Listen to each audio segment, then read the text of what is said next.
Was the Bible exaggerating how many animals Solomon offered during the dedication of the temple?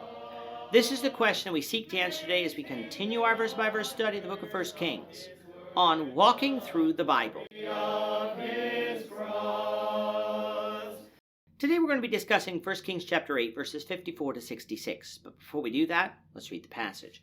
If you have a Bible with you, you can turn to 1 Kings chapter 8 verse 54. But if you don't have a Bible, don't worry, just follow along with us on the screen. The version that we'll be reading from is the New King James Version. So 1 Kings chapter 8, beginning at verse 54. And so it was, when Solomon had finished praying all his prayer and supplication to the Lord, that he arose from before the altar of the Lord, from kneeling on his knees with his hands spread up to heaven. Then he stood and blessed all the assembly of Israel with a loud voice, saying, Blessed be the Lord, who has given rest to his people Israel according to all that he promised. There has not failed one word of all his good promise, which he promised through his servant Moses. May the Lord our God be with us, as he was with our fathers. May he not leave us nor forsake us, that he may incline our hearts to himself, to walk in all his ways, to keep his commandments and his statutes and his judgments, which he commanded our fathers. And may these words of mine, which I have made supplication before the Lord, be near the Lord our God day and night, that he may maintain the cause of his servant and the cause of his people Israel, as each day may require, that all the peoples of the earth may know that the Lord is God, there is no other. Let your heart therefore be loyal to the Lord our God, to walk in his statutes and keep his commandments, as at this day. Then the king and all Israel with him offered sacrifices before the Lord. Solomon offered a sacrifice of peace offerings, which he offered to the Lord, 22,000 bulls and 120,000 sheep. So the king and all the children of Israel dedicated the house of the Lord.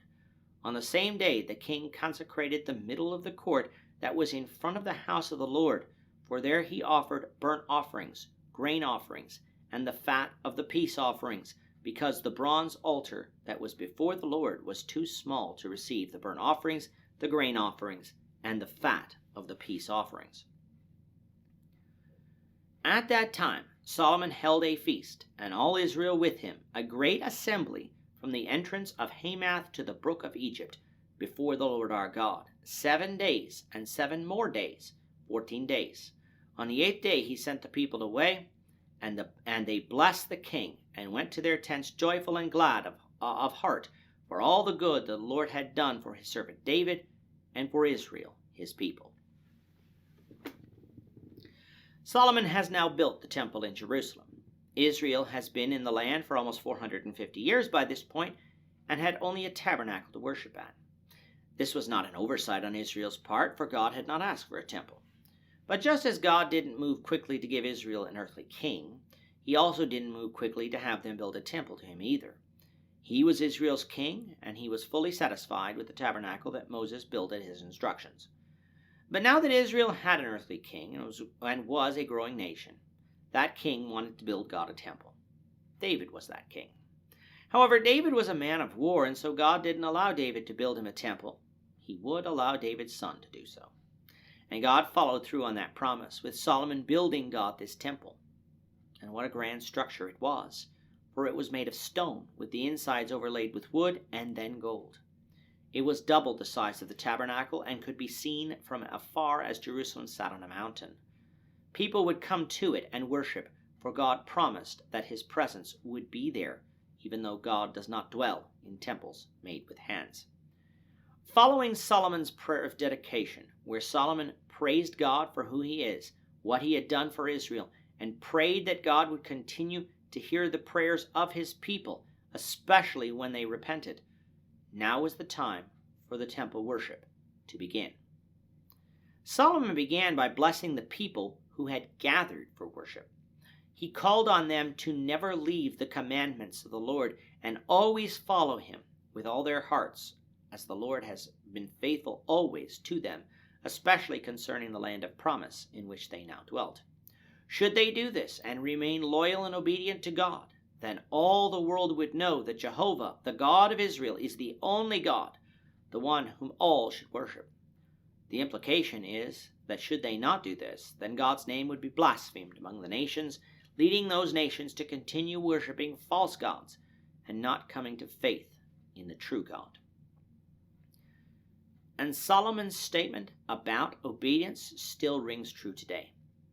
When Christians act the way we should, the way Jesus taught us to, then people will be more inclined to come to God and obey him. However, when Christians act hypocritically, hatefully, or immorally, people will be repulsed and not seek to follow God.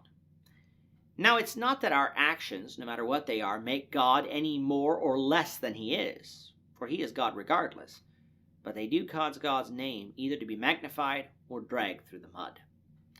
Now, we know what kind of nation Israel would become, generally a nation that followed after false gods.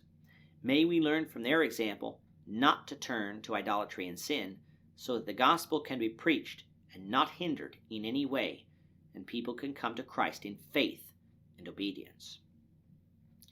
Following this blessing, it is said that Solomon offered peace offerings of 22,000 bulls and 120,000 sheep.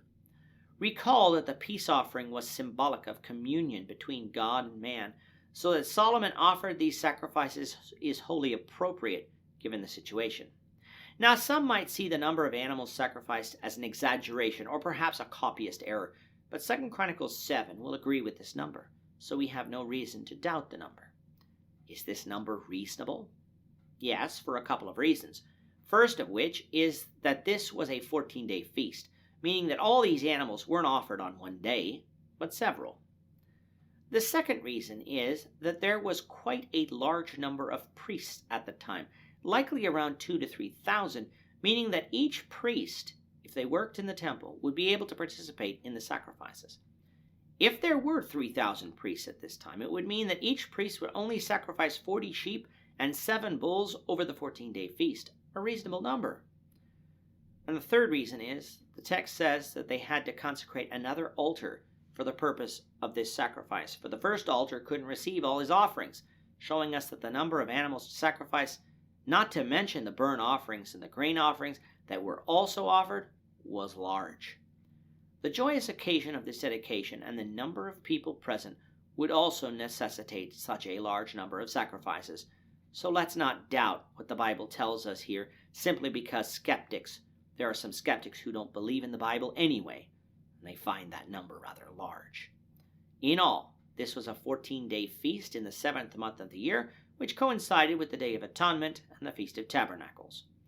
That the temple was dedicated then was fitting, for not only would the Day of Atonement represent the most solemn feast of the year, where the high priest would approach the presence of God in the most holy place with the special sin sacrifice, with that now being in the temple, but it would also be the most joyous feast of the year after the Day of Atonement, in the Feast of Tabernacles, the feast which celebrated the year of harvest at the time of ingathering, and the praising of God for his provisions. The building of the temple was both a solemn occasion and a joyous one, as was seen here by the actions of Solomon and the people. Following the 8th day, which 2 Chronicles 7 will show us is the 8th day of the second 7-day feast, in other words, the Feast of Tabernacles, Solomon sent the people away to their tents joyfully, with the people blessing the king for all that had been done by him through the Lord, and praising God for his faithfulness towards his people. In the next chapter, following all of this, we'll get an account of the Lord appearing to Solomon a second time, so we hope that you'll return for that. With that, our time is up for today. The Lord willing, we hope you'll join us for tomorrow's discussion of 1 Kings chapter 9, verses 1 to 14, as we continue our walk through the Bible, one verse at a time. Thank you for watching today's episode. We hope that you found it edifying and ask that you not only subscribe to our channel and podcast, but that you like and share this episode among your friends, so that the saving gospel of Jesus Christ can go out to the whole world.